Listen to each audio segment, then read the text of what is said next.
Та нар Sherlock Holmes-ын талаар сонсч байсан байх тий. За тэгээд Sherlock Holmes-гийн одонгууд бүр маш ухаантай, гоц, энгийн хүмүүсээс төсөөр ягач нэмэх тийм хурж боломгүй оргил шиг надад л санагдаад байдаг. Гэхдээ нэг сонирхолтой ном унсан. Номынхаа нэр нь юу вэ гэхээр хэрхэн Sherlock Holmes шиг бодох вэ? Mastermind гэдэг ном заяа. За тэгээд энэхүү номыг олонгууд нэгэн сэтгэл судлаач бүсгүй бичсэн. За тэгээд тэрээр Sherlock Holmes-ийн зам байдлыг өөрийнхөө яг мэргэжлийн дагуу судалж байгаад дараах чухал 4 алхмыг хийчих юм бол бид яг Sherlock Holmes-ыг сэтгэж чаднаа гэж үтсэн. За тэгээ энэ дээр олонгууд ой санаамж, альва зүйлийг нарийн сан бодох гэдэг олон зүйл байгаа учраас мөрдөгч болохыг хүсэхгүй нэгэн ч гэсэн амьдрал дээр хэрэгжилж болох олон зүйл байгаа. Танд хэрэг болно гэж найдаа. За 4 алхам руу гаръя. Хамгийн ихний алхам болонгууд хэрхэн ашигтайгаар өөрийнхөө ой санамжийг ашиглах вэ? За ой санамжийг яг нөгөө компьютер дээр байдаг шиг тийм файл гэж үзэх юм бол тэрхүү файлаа хэрхэн зэгцтэйгээр архивлэх вэ гэдэг талаар үзнэ гэсэн. За ихэнх хүмүүс яадаг вэ гэхээр автопайлот буюу онгоцон дээр нэг юм тохиргоогийн тохируулангууд онгоцон өөрөө нисдэг тийм нэг төрлийн нислэгийн горин байдаг шүү дээ. Яг тийм горимоор хүмүүсийн тарих ажилдаг гинэ. Өөрөөр хэлбэл за энерги маш бага идэнэ. Дээрээс нь хурдан. За тэгээд нэг ямар ихэн бодохгүйгээр шууд мэдээллийг боловсруулах нэг төрлийн арга. За тэгэнгүүт Sherlock Holmes яадаг вэ гэхээр conscious буюу тийм ухамсараараа альва зүйлийг бодож эхэлдэг. За тэр нь яах вэ гэхлээр өөрийнхөө автопайлот гормоос баг-багаар гараад альва мэдээллийг маш нарийн нэг нэгэнгүү судалдаг, нэг нэгэнгүү анзаардаг байх талаар ярьж байгаа гэсэн. За тэгэхээр юу гэсэн үг вэ гэхлээр яг нөгөө компьютерийнхоо жишээг авах юм бол бид нэр их хвчлэн автопайлот дээр байгаа тий. За тэгэнгүүт бид нэр шинэ дуу сонслоо, шинэ ном үзлээ. За жишээ нь Facebook ухаж байгаа нэг юм сонирхолтой факт уншлаа гэж бодъё. Тэгэнгүүт тэр мэдээллийг бид компьютер дээрээ буюу тархиндаа сейвлэхдээ хаа хамаагүй ямар нэгэн фолдерт хийхгүйгээр замбраагүй десктоп дээрээ ямар нэгэн нэр өгөхгүй хадгалж байгаа гэсэн. Эсвэргээрээ Sherlock Holmes хэрхэн тархинд ажиллаж байгаа вэ гэхлээр автопайлот иш conscious модон дээр байгаа штэ. Тэгэхээр тэр хүн альва мэдээллийг хүлээж авахдаа за энэхүү мэдээлэл бол ийм нэртэй тийм мэдээлгээд он сар хугацаатай гарчих танд тус-тусны фолдерт маш цэвэрхэн хадгалдаг гэж энгийнээр ойлгож байна. За тэгэнгүүт бид яг хэрхэн тийм болох вэ гэхлээр хэд хэдэн арга байна заяа. За эхнийх нь олонгод нэг юм тодорхой зорилгыг тавьж байгаа. За жишээ нь бид нэр хичээлдээ шалгалтандаа бэлж байгаа гэж бодъё л да. Тэгэнгүүт за би Sherlock Holmes шиг бүх нарийн деталь болгоныг цээжлэн гэхийнхаа оронд Sherlock Holmes хэрвээ яах байсан бэ гэхлээр яг чухал зүйл дээрээ илүү төвлөрөөд тэрхүү мэдээллүүдэд ангилах байсан. Тэрнээс ш за би яг бүх нарийн зүйлийг анзаарах ёстой гэд бүгдийг цээжилж өөрийнхөө тархинд хэрэггүй мэдээллийг оруулах биш тодорхой хэдийгээр оруулна гэсэн. Дараагийнх нь олонгууд альва мэдээллийг цээжлэхдээ өөртөө зориг өгөхөөр хүн илүү сайн цээжлэх магадлал байдаг гинэ. Жишээ нь та хүнтэй танилцдаг ч юм уу тийм олон нийтийн ивент дээр очиод хүмүүсийн нэр цээжлэхийг хэцүү байдаг шүү дээ. Бүгд л нэг гоё хувц өмссөн. Тэгээ бүгд анх олдж байгаа хүмүүс болохоор нэрийг нь татахад айгүй хэцүү. Тэгэнгүүт энийг хэрхэн зориг тавьж цээжлэх вэ гэхлээр за би Бата гэдэг хүнтэй танилцлаа. Батагийн мэргэжил нь үйл хөдлөх хөрөнгийн агент юм байна. За хэрвээ би байр зарах бол Бататай холбогдож болох юм биш үү гэх мэтэр тухайн хүн таны амьдралд ямар хэрэг болох вэ гэдэг ч юм уу тийм мотивац тавьж байгаа цээжлэх юм бол хүний нэрийг ч юм уу альва мэдээлэлийг тогтооход илүү чухал болно. За 3 дахь стратеги нь юу вэ гэхлээр за альва зүйлийг цээжлэхээр тогтоохоор шийдэж байгаа бол өмнө байсан мэдээлэлтэйгээ холбоолох зүгээр гэж байгаа. За жишээ нь та шинэ хүний нэрийг тогтоох гээд байгаа бол цоо шин мэдээлэл гэж өгөхийнхээ оронд тэр хүнтэй адилхан царайтай хүн ч юм уу тэр хүнтэй адилхан нэртэй олонний танил ч юм уу гэх мэтэр ямар нэгэн өмнө мэддэг байсан мэдээлэлтэйгээ холбочингууд тухайн мэдрэлийн хэсүүдийн холбоос нь улам сайжраад та альва мэдээллийг хурдан цээжилж чадна гэсэн. Дээрээс нь яг нөгөө нэг гадаад үг цээжлэхдээ мнемоникийн арга ч юм уу метафор ашиглаж байгаа цээжилдэг гэдээ би бичлэг хийсэн шүү дээ. Яг тэр алхангууд энэ дээр дурдж байгаа байхгүй юу? Хамгийн сүүлийн стратеги нь олонгод өөрийнхөө бүх мэдрэхүйг оруулах. Энийг би бас өмнө бичлэн дээр ярьсан. Гэтэ дахиад хальт ярьчих. Хүн чинь 5 мэдрэхүй байгаа шүү дээ. Тэгэнгүүт мэдрэхүй их орсон байх тусмаа илүү их мэдрэхүйт орсон мэдээлэл байх тусмаа бид илүү сайн тогтоож идэв гинэ.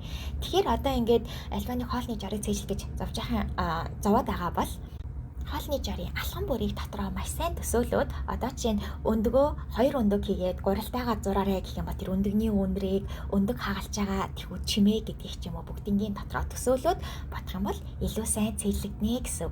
За тэгээд одоо жишээ нь альва нэг шалгалтанд бэлтгэхдээ дан ганц уншаад өнгөрөхгүй жишээнтэй ангаахын оюутан бол альва анатоми нэр томьёо цээжилж байгаа гэж бодъё л та. Тэгэнгүүт дан ганц уншаад өнгөрөх биш яг тэр уншиж байгаа анатомийнхаа бүтцийг өөрийнхөө биеийн дээр заангаа ч юм уу цээжлэх юм бол илүү сайн тогтно гэсэн үг. За Шерлок Холмс шиг сэтгэх дараагийн алхам бол нотлох баримтуудыг сайн анзаарах. За нөгөө анх ярьсан автопайлот гэдэг горим дээр бидний дарах ажиллаж байхдаа тийм шууд хурдан шийдвэр гаргаж энерги баг зарцуулахын тулд өөрийн хувийн бодол ч юм уу өөр зүйл дээр төвлөрж байгаад бид буруу шийдвэр буруу гаргалгаа гарах тохиолдол маш их байдаг. Одоо жишээ нь тэр эмэгтэй эмэг чинь тэгсэн л аж таараа. Эн чинь хүүхдээс эмэг чинь тэгсэн юм шүү. Тэр тэгсэн эмэг чинь тэгжил таараа гэдэг нэг юм шууд явцуургүй гэх юм уу? Тэр тийм эмэг чинь энэ тийм гэсэн шууд гаргалгааг гарах гад байдаг. Сул талтай. Тэгэхээр бид үүнд автахгүй тулд яах ёстой вэ гэхлээр таныг эргэн тойрныг одоо таныг сатааруулж байгаа зүйлсээс холдох хэрэгтэй. Одоо жишээ нь та дэлгүүрт хүнсээ сатуулаад явж байгаа гэж бодъё л доо. Тэгээд та уцаар ярьжсэн болохоор таны анхаарал чинь нэг хүнсэн дээрээ төвлөрөөд нэг уцаар ярьж байгаа хүн дээрээ төвлөрөөд тэгээд жоохон завгүй байсан гэж бодъё. Тархичин мультитаск хийгээд тэгэнгүүт та шалан дээр байсан анхаараарэ сайхан шалаа угаасан шал найтан байгаа шүү гэсэн бичгийг харахгүйгээр хальтаж унах боломжтой болж байгаа. Тэгэхээр хэрвээ та анзаараад өөрийнхөө таныг сатааруулж байгаа уцаа унтраагаад дэлгүүрээ хэсжсэн бол ямар нэгэн шалан дээр халтрах аюулгүй байх байсан боловч бид сатаарсансаа болоод ингэж аюул дундаг. Дараагийнх нь олонгууд айгүй сонин нэг кинон дээр би яг нэрийг санахгүй байна, бас тоогийн санахгүй байна, бас үйл явдлыг санахгүй байгаа ч юу болдгийг санаж байна. Тэрэн дээр олонгууд нэг залуу нэг баян хүнийг суглаа гэх юм уу лотонд нэг за жишээгээр та авчи 57 гэсэн тоог бичүүлэхийн тулд тэр хүнд банк 57 гэсэн зүйлийг маш олон удаа үл мэдэгдэх санамсаргүй байдлаар олон удаа харуулдаг. Одоо жишээ нь тэр хүнтэй цуг албаар лифтэнд таарснаа уцаар 50 болохоор гудамжуу гэж ярьдаг ч юм уу. Эсвэл албаар 57 гэсэн дугаар орсон одоо такси машины дугаартай таксигаар тэр хүнд үйлчлэх ч юм уу. Тэгээд 57 гэсэн тийм тоотой хаягийг албаар тэр хүний нүдний өмнө хараадах юм уу гэсэн байдлаар тавьсаар байгаад яг тэр суглаан дээрээ тэрхүү баян хэрхэм 57 гэж бичдэг. Тэгээд би үйл явдлыг санахгүй байгаа болохоор нэг иймэрдүү юм болдог санагдаад байна. За иймэрдүү зүйл бас бидэнд аягүй гайхалтай гинэ. Жишээ нь одоо бид сэтгүүлээс ч юм уу, фэйсбүүкээс ч юм уу нэг машины сурчлагаа харлаа гэж бодъё л да. За Toyota Prius 40 реклам харсан бол таны нүдэнд банк 40 хүрдэг ч юм уу та одоо Prius 40-ыг илүү анзаарч харах магадaltaй болчдөг. Тэрнээсээ болоод бид бас буруу шийдвэр гаргах тохиолдол байдаг гинэ. Тэгээд дээрэс нь бидний альва шийдвэр гаргалт нь бидний одоо сэтгэл зүйн байдал маш ихээр нөлөөлж яадаг. Одоо сайхан ааштай ч юм уу тийм гоё энергитэй үед бид илүү тийм чухал мэдээллийг уулзалтаас олж авах магадлал ихтэй байдаг бол эсрэгээрээ ядарсан үедээ ч юм уу нэг юм сэтгэл санаа тавгүй үедээ нарийн чухал деталийг анзаарахгүй өнгөрөх тохиолдол их байдаг. За дараагийнх нь хамгийн чухал миний хувьд лав зүйл болгоод стереотип буюу нэг тийм хэвшмэл ойлголт байдаг шүү дээ. Хэвшмэл ойлголтоос гадна тухайн хүний амьдралд өнгөрсөн зүйлс альва шийдвэр гаргалтанд маш ихээр нөлөөлж яадаг. Одоо жишээ нь та одоо банкны систем бол тэр чигтээ тийм ялцарсан систем гэж боддог хүн байж болно шүү дээ. Тэгэнгүүт та одоо Facebook гүйлгээд явж ангууд одоо банк дампуурлаа, банкны уналт ч юм уу банкны хүү гэсэн тийм банкны талаарх сөрөг мэдээл танд илүү одоо нүдчин тусаад ах магадaltaй гэсэн үг. За тэгэхээр бид үүнээсээ болоод яг альва чухал үйл явдлын хувь хүн эсвэл яг үйл явдлынхаа нарийн деталь дээр төвлөрөхгүйгээр өөрийнхөө хувийн бодлороо буруу зүйл гаргах тохиолдол их байдаг гинэ. За тэгвэл ингэхгүй тул яах вэ гэхлээр өөрийнхөө зорилгыг тодорхойлно. За зорилгыг тодорхойлолтой олонгод бид өөрөөсөө яагаад гэдэг асуултыг айгүй тийм ухамсартайгаар асууж өөрийнхөө шийдвэрийг фильтрдэх хэрэгтэй. За дараа нь олонгод дахиад нөгөө ярьсан өөрийнхөө бүх мэдрэмжийг ашигла одоо ингээд Хүүхэд чинь сургуулиасаа тараад ирэнгүүт за сургуульч ямар байсан гэл асуугаад өнгөрчихвөш хүүхдээ сайн анзаараад яг хүүхдээ хариулж байхад нь тэдний биеийн хилэмж ч юм уу те гайгүй байсан өөдтэйчгүй байсан гэдэг ч юм уу те тэр хэлж байгаа үгийнх нь одоо нарийн ширээнийг анзаарч агаад тэндээсээ хариу үйлдэл үзүүлэх хэрэгтэй. Тэгэхгүй тэгээ даангаан зүгэн дээр нь төвлөрч болохгүйгээр өөрийнхөө бас мэдрэмжинд итгэх хэрэгтэй гэж хэлээ. Тэгээд альва нэгэн чухал шийдвэрийг гаргахдаа бид эргэн тойрноо маш сайн анзаарах хэрэгтэй. Одоо чинь би ядарсан байна уу? Би ингэж байна уу? Одоо ингээ альва нэг хүнтэй хэрэлдэхэрэг ч юм уу. За би нүдэ яагаад хэрэлчих би ууртай байсан болохоор хэрэлчихвүү. Би ядарсан байсан болохоор би ингээ хэлчих үг гэх мэтэр өөрийнхөө эргэн тойрныг өөрийнхөө байдлыг сайн анзаарч агаад өөрийнхөө шийдвэр дээр дахиад бодоод эзэнгүүд шийдвэр чинь бас өөрчлөгдсөн байж болно. Тэгээ би яг энийг өөр дээрээ хамгийн анзаарсан юу вэ гэхлээр би яг гутарсан үедээ өөрийгөө илүү царай муутай гэж бодод байдаг талтай юм билэ. Тэгсэн хэрнээ тийм нарлаг гоё өдөр байхаар би тэгэж бодхоо болчтой. Тэгэхээр тийм миний хувийн сэтгэл зүй болон гадны цагаар хүртэл миний өөрийгөө үнэлэх үнэлэмжинд нөлөөлж ядгаа гэсэн. За тэгээ бас нэг сонирхолтой арга нь юу вэ гэхлээр одоо тухайн шийдвэртэй огт холбоогүй гэх юм уу хүнд өөрийнхөө шийдвэрийг тайлбарлах нь таны олж анзаараагүй нарийн ширийн деталийг ойлгоход тусалдаг. Одоо жишээ нөгөө нэг найз залуутайгаа хэрэлдээд ч юм уу эмэгтэй найздаа зовлонгоо ч юм уу те ярьлаа гэж бодъё л та. Тэгэнгүүт яг найздаа ярьж ах зураа би энэ дээрээ тэгсэн юм биш. Энэ дээр манай найз залуу намайг ингэж гомдоцсон юм биш. Тэгээд өөрөө ярьж ахтаа өөрөө дахиад шийдвэр олчих тохиолдол байдаг. Тэгэхээр тиймэрхүү байдлаар бас хүнд ярьж одоо холбоогүй хүнд өөрийнхөө шийдвэрийг тайлбарлаж илүү сайн нарийн шийдвэр гаргах боломжтой. За Шерлок Холмс болох дараагийн алхам буюу за ингээ альва гэмт хэргийн мөрдөжэнгүүд Шерлок Холмсыг би лам уншингууд энийг тэр хүн л алдсан юм шүү гэд би бодонгууд Шерлок Холмс дотроо 5-6 өөр төрлийн сценаар гаргаад бодоод төсөөлсөн байдаг. За тэгэхээр автопайлот горим дээрээ байгаа үед хүний дарих шууд альва шийдвэр рүү өсрээд шийдвэр гаргах гэдэг гинэ. Эсвэргээрээ Шерлок Холмсын тарих болонгууд шийдвэр гаргалахгүйгээр шийдвэр гаргаж болох 5-6 хит хитэн өөр зүйлсийг төсөөлөд бэлтсэн байдаг.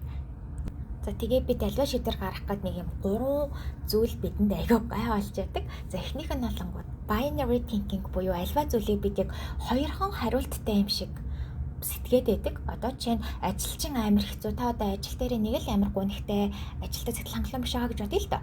Тэгэнгүүт яг нэг юм за би ажилдаа үлдэх үү эсвэл гарах уу гэсэн хоёрхан сонголттой юм шиг сэтгээд байдаг. Тэрнээсээ болоод бид олон шийдвэрийг дотроо хаагаад боогдуулж яадаг. Дараагийнх нь алангууд confirmation bias гэдэг зүйл байдаг. За энэ алангууд та өөрийнхөө бодож байгаа, өөрийнхөө итгэж байгаа зүйлстэй илүү ойрхон зүйлсэд илүү итгээд байдаг гэх юм уу? За жишээ нь та одоо ингээд ажилдаа дургу байгаад ажилласаа ерөөсөө гарыг гэж бодож байгаа. Заяа ажилласаа гарах нь илүү таны хувьд одоо чухал та тэрийг илүү зөв гэж бодож байгаа байхгүй юу?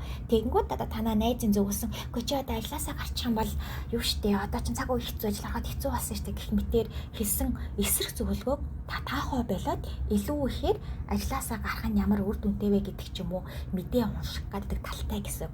Тэгэхээр тэрнээс лад бид бас буруу шийдвэр их гаргад юм байна. За дараагийнх нь болонгууд ерөнхийдөө бол хүн байглаасаа одоо өөрийнхөө тогтсон зүйлээс гарах жоохон дургу байгаад байдаг.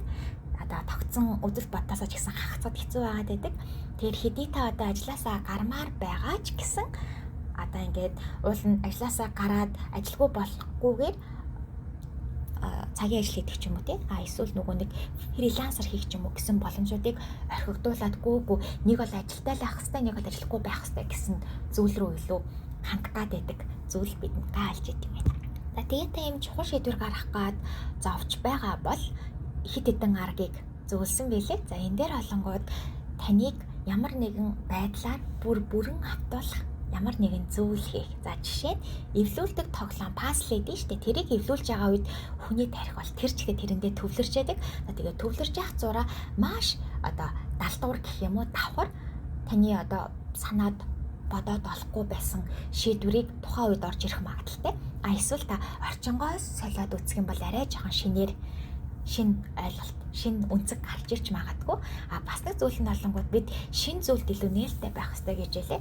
Одоо жишээ нь та ингээд аяллаар явж байгаа бол за жишээ нь за би Таиланд явъя. За би Таиланд явах юм бол за би Пхукет л орно. Угаасаа бүх монголчууд тийш явдаг юм чинь. За би Пхукет орох юм бол тэнд л буун. Ягаад гэхээр бүх монголчуудын буудын юм чинь.